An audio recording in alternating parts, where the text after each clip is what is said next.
नमस्कार साथियों, स्वागत है आपका साइंस गैलेक्सी चैनल पर। अगर आप इस पर पहली बार विजिट कर रहे हो तो इसको सब्सक्राइब दोस्तों ज़रूर कर लीजिएगा। और हम यहाँ पर पढ़ने वाले वर्ग 2 के आपका एग्ज़ाम जो आ रहा है टीचर का, और चाहे क्लास 10th का ये टॉपिक है। और ये कक्षा 10 के विद्यार्थियों के लिए भी बहुत इम्पोर्टेंट है, क्योंकि यहाँ से जो आपके ऑब्जेक्ट आते हैं दोस्तों, कोई भी बाहर नहीं जाने वाला। और जो 2 नंबर का प्रश्न है वो 3 का, वो भी यहीं से दोस्तों आपका 100% आएगा ही। चलिए शुरुआत करते हैं हम लोग धातु और अधातु। जिस तरह से आप देख पा रहे होंगे पीडीएफ में, क्लियर ना। हम एक एक पॉइंट को हाईलाइट करते हुए चलेंगे यहाँ पर। तो देखिए क्या होता है, प्रायः धातुएं ऊष्मा विद्युत की चालक होती हैं। तो आप यहाँ पर देखिएगा, जो धातुओं की बात अगर अपन करें तो धातुएं कैसी होती हैं, आप इनसे लाइट भी जा सकती हो और ये गर्म भी होती है। शब्द का मतलब यही होता है दोस्तों, क्लियर। क्या होता है दोस्तों इसका मतलब ये होता है कि आपकी धातुएं लाइट भेज जा सकती है उसमें, और ये गर्म भी होती है फिर धूप से, उससे ऊष्मा से या प्रकाश से। कुछ धातुएं टकराने पर विशेष प्रकार की ध्वनि पैदा करती हैं। मतलब इनको अगर आप धातु को टकराओ तो इससे आवाज़ निकलती है दोस्तों। जैसे आप लोहे के गेट बंद करिएगा तो उससे क्या निकलती है, आवाज़ आती है। ना कि लकड़ी के गेट से जैसे आप देखिए आवाज़ नहीं आती, क्योंकि वो अधातु है दोस्तों। अधातु क्या दोस्तों, वो बदला तो धातु है और ना ही अधातु है। क्लियर है दोस्तों। अगला पारा एकमात्र द्रव धातु है। मतलब पारा क्या है दोस्तों, Hg। जैसे आपका जो संकेत है Hg, ठीक है। ये क्या है, एकमात्र ऐसी धातु है जो द्रव अवस्था में, बाकी दोस्तों धातुएं ठोस अवस्था में होती हैं। क्लियर ना। तो और अगला है सोडियम को केरोसिन में रखते हैं। केरोसिन का मतलब होता है दोस्तों मिट्टी का तेल। अब आप दे सोचिए कि तो सोडियम को क्या जरूरत पड़ेगी मिट्टी के तेल में रखने की। तो इसलिए रखते हैं क्योंकि वो बहुत ज़्यादा क्रियाशील है। अगर हवा के संपर्क में आता तो पिघलने लगता है, और अगर पानी आप डाल दें तो जलने लगता है। सोच के देखिए। तो इस वजह से हम इसको क्या, मतलब उसकी ऑक्सीकरण ना हो, मतलब उसकी क्रिया ना हो, इस वजह से हम क्या करते हैं, उसके मिट्टी के तेल में रखते हैं।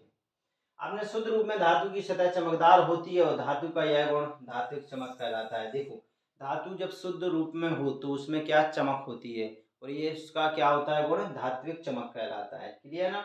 हाँ। अब देखिए अगला हम लोग देखते हैं आगे, ठीक है। देखिए क्या है, हाँ यहाँ तक हमने देख लिया था पारा, सोडियम, केरोसिन, धात्विक चमक, यहाँ तक हमने देख लिया था। यहाँ पर देखना है दोस्तों, यहाँ पर देखिए प्रायः धातु पीटने पर पतली चादर के रूप में बदल जाती है। मतलब हम क्या करेंगे, धातु को पीटेंगे तो वो क्या एक चादर चद्दर बन जाता ना। हाँ, तो ये जो गुणधर्म होता है आघात वर्धनीयता कहलाता है। क्या कहलाता है, आघात वर्धनीयता। आघात वर्धनीयता बना हुआ है कि इसमें ठोकर सहन करने की क्या होती है दोस्तों, क्षमता होती है। और ये टूटता नहीं बल्कि चादर बना देता है। प्रायः धातु में खींचने पर पतले तार खींच बना सकते हैं आप। क्या, ये पतले तार, इस गुण को क्या बोला जाता है, तन्यता। अगर आप इसमें क्या, इसमें अगर आप इस धातु को खींचते हैं तो दोस्तों इसमें क्या बनते हैं, तार बनते हैं। और तार बनते हैं, इस गुण को तन्यता बोला जाता है। क्लियर ना। हाँ, चलिए नेक्स्ट देखते हैं हम क्या है आगे। हाँ, नेक्स्ट है आपका दोस्तों कि कार्बन, सल्फर, फास्फोरस ऐसी धातुएं जो विभिन्न रूपों में आपको देखने को मिलेंगी। मतलब दोस्तों इसके कई रूप होते हैं आपके। कार्बन जैसे आपका, इसने तो देखिए आपने दोस्तों पढ़ा ही होगा कि जैसे आपने यहाँ पर पढ़ा होगा हीरा, कार्बन है। आपने पढ़ा होगा ग्रेफाइट दोस्तों, कार्बन है। आपने पढ़ा होगा दोस्तों फ्लोरीन, ये भी दोस्तों क्या होता है, कार्बन होता है। और जो आपका सल्फर है इसके भी कई रूप है, फास्फोरस है, इसके भी कई रूप हैं। तो ये कई रूपों में रहते हैं, तो ये गुण अपर रूपता कहलाता है। क्या कहलाता है, अपर रूपता, जिसके बहुत सारे रूप हों। प्रश्न क्रमांक 9 है दोस्तों, ग्रेफाइट को अगर आप छोड़ दें तो सारी जो अधातुएं हैं विद्युत की कैसी होती है, कुछ अलग होती है। समझ रहे ना। तो देखिए ग्रेफाइट अधातु है, मतलब क्या होता है, वैसे आप देखिएगा सारी अधातुएं कैसी होती है, विद्युत की कुचालक होती है। लेकिन ये अधातु होते भी क्या है, सुचालक है। समझ रहे ना। हाँ, तो अधातु विद्युत की कुचालक होती है ग्रेफाइट को छोड़कर। मतलब ग्रेफाइट क्या होता होगा, सुचालक। अब आप देखिए एक दोस्तों लेड होती है धातु, समझ पा रहे ना। तो धातु में कहते हैं सारी विद्युत की सुचालक, मतलब लाइट जाती है उनमें। लेकिन एक धातु जो है जिसका नाम है, समझ पा रहे हैं, लेड, जो क्या है, विद्युत की कुचालक है, बैड कंडक्टर है। क्लियर ना। हाँ। अगला है धातुएं विद्युत धनात्मक तत्व होते हैं तथा अधातुएं विद्युत ऋणात्मक तत्व होते हैं, क्योंकि धातुएं इलेक्ट्रॉन देकर धनायन बनाती हैं और अधातुएं इलेक्ट्रॉन लेकर ऋणायन बनाती हैं। दोस्तों ये कह रहा है कि जो धातुएं, जैसे देखिए सोडियम है, तो ये क्या है, इस पर आयन रहता है। इसका मतलब क्या है, इसने अपना एक इलेक्ट्रॉन दे रखा है, इस वजह से इस पर दोस्तों आयन है। आप मतलब जो भी धातुएं कुल मिला के इलेक्ट्रॉन आपकी देती है, और जो इलेक्ट्रॉन ग्रहण करती है वो क्या होती हैं, अधातुएं होती हैं। और उन पर कौन सा आवेश होता है दोस्तों, ऋण आवेश होता है। क्लियर ना, जैसे क्लोरीन अधातु है तो इस पर ऋण आवेश होता है, ठीक है ना। हाँ अब देखिए आगे, ऑक्सीजन के साथ मिलकर धातुएं हैं क्षारकीय ऑक्साइड बनाती हैं, जबकि धातुएं हैं अम्लीय ऑक्साइड बनाती है। जैसे देखिए आपका जैसे Na2O, आपका MgO, ये इनके क्या बन गए, ऑक्साइड बन गए। तो ये कैसे होते हैं दोस्तों, क्षारक होते हैं। और अगर आप वहीं धातुओं के ऑक्साइड देखें, अधातुओं के सॉरी, जैसे आपने देखा N2O, समझ पा रहे ना, N2O है। और अगर आपने देखा NO, तो ये कैसे होंगे आपके, ये होंगे आपके अम्लीय ऑक्साइड होंगे। क्या होंगे, अम्लीय ऑक्साइड होंगे। क्लियर ना। हाँ चलिए अब देखते हैं, यहाँ पर देखते हैं अगला प्रश्न कि अधातु तनु अम्लों से अभिक्रिया करके हाइड्रोक्साइड बनाती है। बिल्कुल बनाती हैं। अगर आप अधातुओं की क्रिया अम्लों से कराएंगे, जैसे आप हैं, तो वो क्या बनाएंगी, हाइड्रोक्साइड बनाएंगी। क्लियर ना। हाइड्रोक्साइड का मतलब क्या है, अधातु जैसे आप कोई भी ले लीजिए, जैसे आपने अधातु ले लेंगे, ठीक है, तो वो क्या कर अभी क्या करके हाइड्रोक्साइड बनाते हैं, मतलब क्या बनाएंगी, हाइड्रोक्साइड बनाएंगी। और यहाँ पर जैसे यहाँ पर लोहे के साथ निकेल एवं क्रोमियम मिलाकर इस्पात प्राप्त किया जाता है। जैसे लोहा है, लोहा में आपने क्या मिला दिया, निकेल मिला दिया, और फिर क्या मिला दिया, ठीक है, क्रोमियम मिला दिया। तो इससे ये मिलकर के क्या बन गया, आपका स्टील बन जाएगा। क्या बन जाता है, स्टील बन जाता है। और फिर दोस्तों इसमें जंग नहीं लगती है। क्लियर ना। हाँ अगला है, संक्षारण से सुरक्षा के लिए पेंट करना, तेल लगाना, ग्रीस लगाना, यसद लेपन, क्रोमियम लेपन या एनोडोनाइजेशन मिश्र धातु बनाने की प्रक्रिया अपनाई जाती है। अगर आपको जंग रोक लगने से रोकना है तो ये तो आपको पता होता है, तेल लगाना सही है, ग्रीस लगाना सही है। यसद लेपन क्या होता है, देखिए यहाँ पर क्या होता है, किसी भी जो धातु है, लोहा है, इस पर जिंक की परत चढ़ा दीजिए आप। किसकी परत, जिंक की, ये हो जाएगा यसद लेपन। अगर आप क्रोमियम की परत चढ़ा रहे हैं, किसकी चढ़ा रहे हैं, क्रोमियम की, तो क्या हो जाएगा, क्रोमियम लेपन। एनो एनोडाइजेशन क्या होता है, इसमें ये होता है कि आप एक धातु जिसकी परत चढ़ाना चाहते हैं, ठीक है ना, उसको क्या कर दीजिए, कैथोड पर लगा दीजिए, लटका दीजिए जैसे, और जिस पर चढ़ाना चाहते हैं उसको एनोड पर, तो वो धातु घुल करके एनोड पर आपकी मिश्र धातु के रूप में उसे पतली परत चारों तरफ चढ़ जाएगी, उस पर तरह से जंग नहीं लगेगी। और मिश्र धातु बनाकर दो या दो से अधिक धातुओं को, जैसे अभी आपने देखा था ये वाला इस्पात बनाता है ना, आयरन में निकेल और क्रोमियम को मिला करके। क्लियर। चलिए यहाँ देखिए, शुद्ध सोने को 24 कैरेट कहते हैं। मतलब आपके सोने की शुद्धता जो मापी जाती है वो काय में मापी जाती है दोस्तों, कैरेट में। समझ रहे ना, सोने की जो शुद्धता है वो आप किस में मापते हैं, वो मापते हैं आप कैरेट में। क्लियर, किसे मापते हैं आप, कैरेट में मापते हैं। क्लियर ना। तो जो सोने की शुद्धता है वो किसे मापी जाती है, कैरेट में। तो आपका जो शुद्ध सोना होता है वो क्या होता है, 24 कैरेट होता है। क्लियर ना, कितना होता है, 24। लेकिन हमारे देश में 22 कैरेट ही सोने के आभूषण बनाए जाते हैं। कारण क्या होता है, इसमें 2 कैरेट के भाग में आपका चांदी या तांबा मिला दिया जाता है। इससे क्या हो जाता है कि अगर ऐसा नहीं करेंगे तो फिर बहुत मुलायम होगा, पता ही नहीं चलेगा कब टूट जाएगा। इस वजह से हम यहाँ पर आभूषण हमारे देश में 22 कैरेट के बनाए जाते हैं। धातु के पतले तार के रूप में खींचने की क्षमता, तन्यता, ये हम पढ़ चुके हैं, कोई दिक्कत नहीं। सोना सबसे अधिक तन्य धातु है, तो ये इतनी तन्य धातु है कि आप इसके मतलब 1 ग्राम अगर आप सोना ले लें तो 2 किलोमीटर लंबा तार खींच सकते हैं। एक अपने आप में बहुत ही अमेजिंग बात है भाई दोस्तों, ठीक है ना। तो इसको मतलब सबसे ज्यादा पतला इस धातु को किया जा सकता है। धातु ऊष्मा की सुचालक होती है और इनका गलनांक भी बहुत अधिक होता है, मतलब ज्यादा टेम्परेचर लगता है इनको पिघलने में, ठीक है। सिल्वर और कॉपर ऊष्मा के सबसे अच्छे चालक होते हैं, मतलब चांदी सबसे ज्यादा चालक होती है, और दूसरे नंबर पर क्या होती है, कॉपर होता है, Cu। लेकिन ये इतने ज्यादा महंगे होते हैं कि मतलब इस वजह से कॉपर का हम ज्यादातर यूज करते हैं। क्लियर। लेड तथा मरकरी ऊष्मा के कुचालक होते हैं। देखिए लेड यहाँ पर आ गया ना, लेड हो गया, और मरकरी, ये क्या होते हैं, ऊष्मा के दोस्तों कुचालक होते हैं। मतलब यहाँ पर ऊष्मा ये नहीं जाती है इनसे, ऊष्मा को नहीं भेजते हैं। क्लियर ना। अब देखिए आगे यहाँ पर देखते हैं हम लोग, ठीक है, ये देखते हैं हम। अब है सभी, हाँ, लेड और मरकरी को चालक थे, ये हमने कर लिया था। अब देखते हैं हम नेक्स्ट।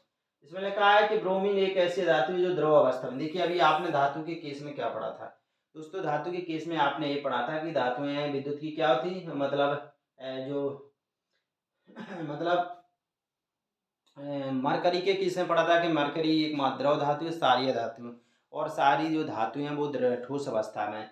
यहाँ पर ब्रोमीन क्या है, एक ऐसी धातु है, सॉरी अधातु है, जो कि ऐसी होती है द्रव अवस्था में होती है, बाकी सभी ठोस या फिर किस में होंगी, गैस में होगी। मतलब केवल एक ही है, और धातु भी क्या एक ही है, वो भी है मरकरी। क्लियर।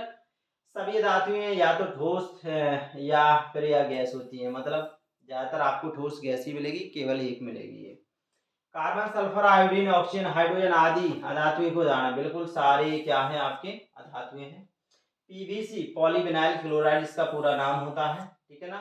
क्या होता है, एक प्रकार का प्लास्टिक है, पॉलीविनाइल क्लोराइड है। अगला आयोडीन अधातु होते भी चमकीला होता है। देखिए जो अधातुएं होती हैं वो चमकीली नहीं होती हैं, लेकिन आपका जो आयोडीन है वो अपवाद है, ये अधातु है फिर भी चमकीली है। क्लियर ना। हाँ, कार्बन का पररूप क्या है, ग्रेफाइट है, ठीक है। इससे पहले भी हम लोगों ने पढ़ चुका है कि फ्लोरीन के बारे में हमने बता दिया। हीरा भी इसका अपरूप है, कार्बन का ही अपरूप है। क्लियर है। हाँ, अब देखिए यहाँ पर ये चीजें होगी ना। चलिए यहाँ पर देखते हैं हम। क्लियर। हाँ, यहाँ पर देखिए नेक्स्ट ये, अब देखिए यहाँ अधातु।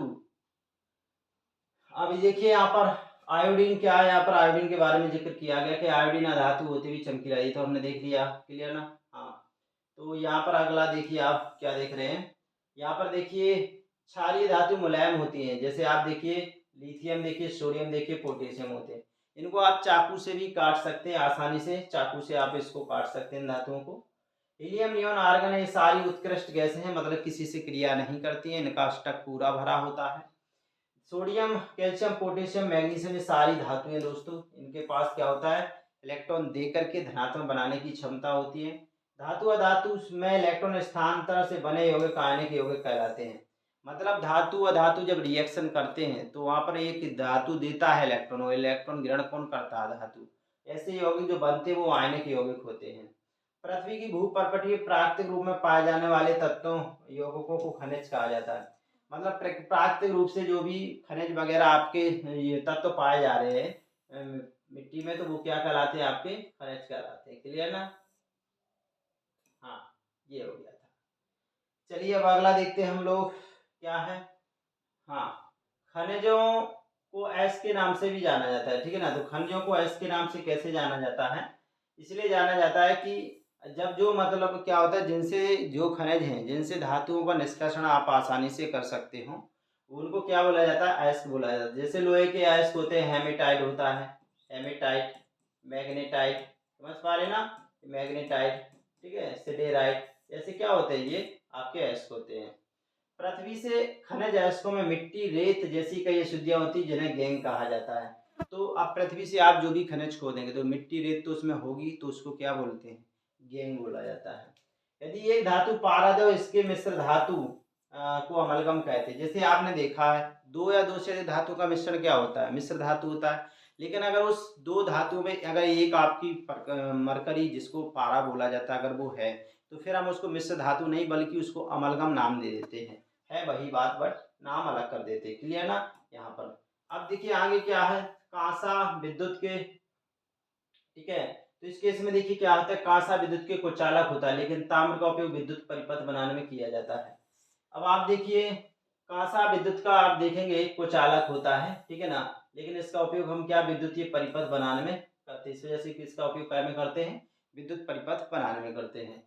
सीसा एवं टिन की मिश्र धातु सोल्डर है। सीसा और टिन को आप मिला दें, Pb+Sn, ये आपका क्या होता बनता है, सोल्डर बनता है।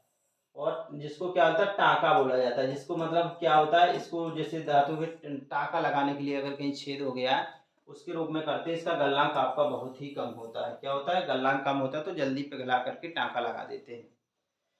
तत्वों को धातु धातु में वर्गीकृत किया गया है और भी किया गया उपधातु में भी साथ में, ठीक है ना। तो धातु धातु उपधातु में बांटा गया है। प्रकृति में धातुएं स्वतंत्र या फिर यौगिकों के रूप में आपको देखने को मिलेंगी। स्वतंत्र रूप में मतलब जैसे सोना हो, चांदी हो गया, ये स्वतंत्र रूप से, जैसे प्लैटिनम। बाकी सारी आपको कैसी मिलेंगी दोस्तों, ये मिलेंगी आपको किसी न किसी के रूप में, ऑक्साइड के रूप में या कार्बोनेट के रूप में या सल्फाइड के रूप में मोस्टली, ठीक है ना। अधातुएं ऑक्साइड बनाती हैं, वो अम्लीय या फिर क्या होता है, ऑक्साइड इनका कैसा होता है, अम्लीय होता है, फिर कुछ का क्या होता है, उदासीन होता है, ठीक है ना। हाँ, अधातुएं तनु अम्लों से क्रिया करके हाइड्रोजन विस्थापित करती हैं दोस्तों, ठीक है। यहाँ पर ये वाला ये, ठीक है। तो इसको जैसे आप देखिए क्या लिखा, अधातु है, अधातु में क्या है, अम्ल से क्रिया कर ले। जैसे अधातु में आपने देखा, जैसे आप अम्ल HCl है, अब यहाँ पर अधातु, अधातु तनु अम्ल से क्रिया करके क्या करते हैं, हाइड्रोजन विस्थापित करते हैं, ठीक है ना। हैं तो अधातु मतलब अधातुएं नहीं करते बल्कि धातुएं करती हैं।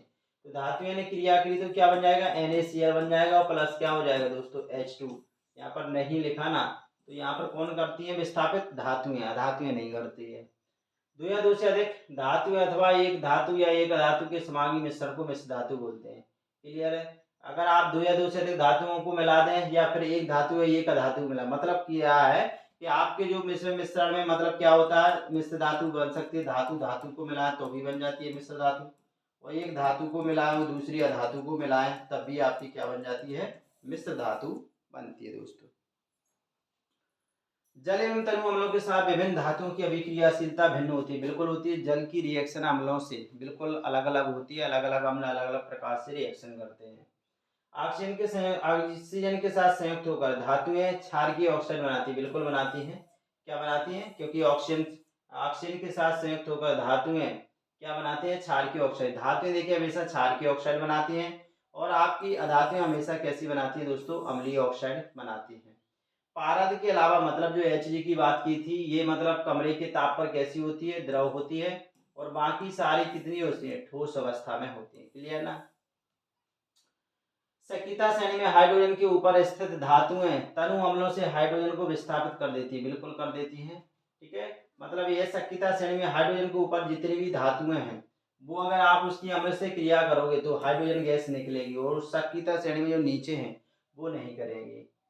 लंबे समय तक आर्द्र वायु में रहने पर लोहे पर भूरे रंग की जो परत चढ़ जाती है उसको क्या बोलते हैं, जंग कहते हैं। तो लोहे में जंग लग जाती है अगर आप उसको नमी में लंबे समय तक रखते हो, वो परत भूरे रंग की होती है दोस्तों। क्लियर।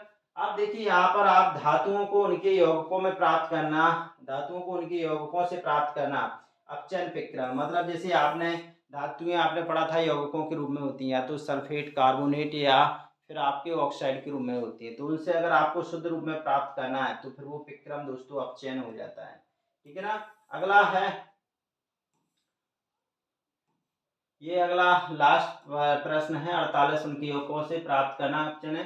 अब अगला, कार्बोनेट ऐसे सीमित वायु में अधिक ताप पर गर्म कर पर ऑक्सीजन में परिवर्तित हो, इस क्रिया को निस्तापन कहते हैं। मतलब सीधी सी बात है, अगर आपने निस्तापन में क्या होता है, ऑक्सीजन का उपयोग नहीं करते हैं और भरजन में आप ऑक्सीजन का उपयोग करते हैं, ठीक है। तो दोनों में होता है, ऑक्साइड में ही चेंज हो जाता है, ठीक है। तो ये आपका निस्तापन होता है। कार्बोनेट ऐसे को जैसे आपने लिख दिया, जैसे आपने लिखा जेंट कार्बोनेट COZnCO3, तो इसको आप क्या करेंगे, इसको करेंगे तो ZNO में चेंज हो जाएगा और CO2 में चेंज हो जाएगा। तो देखिए दोस्तों, ये धातु कार्बोनेट धातु ऑक्साइड में चेंज हो गया, ये क्या होता है, निस्तापन। क्लोरीन का संकेत Cl होता है, ये आपने देखा होगा। तो दोस्तों ये आपका क्या होता है, ये आपका आपने PDF में प्रश्न पढ़े हुए, किस तरह से आपको लगा है, ये चीज़ आप कमेंट करके ज़रूर बताइएगा, और आप और किस तरह की चीज़ों को देखना चाहते हैं। क्लियर। तो वो चीज़ें आप यहाँ पर कमेंट करके ज़रूर बताइएगा, ठीक है। हाँ, तो यहाँ देखिए दोस्तों, यहाँ मैंने सारे आपके प्रश्न कवर कर दिए हैं। चलिए दोस्तों, अगर आपको चैनल पसंद आ रहा हो तो उसको लाइक, शेयर और सब्सक्राइब जरूर करिए। धन्यवाद।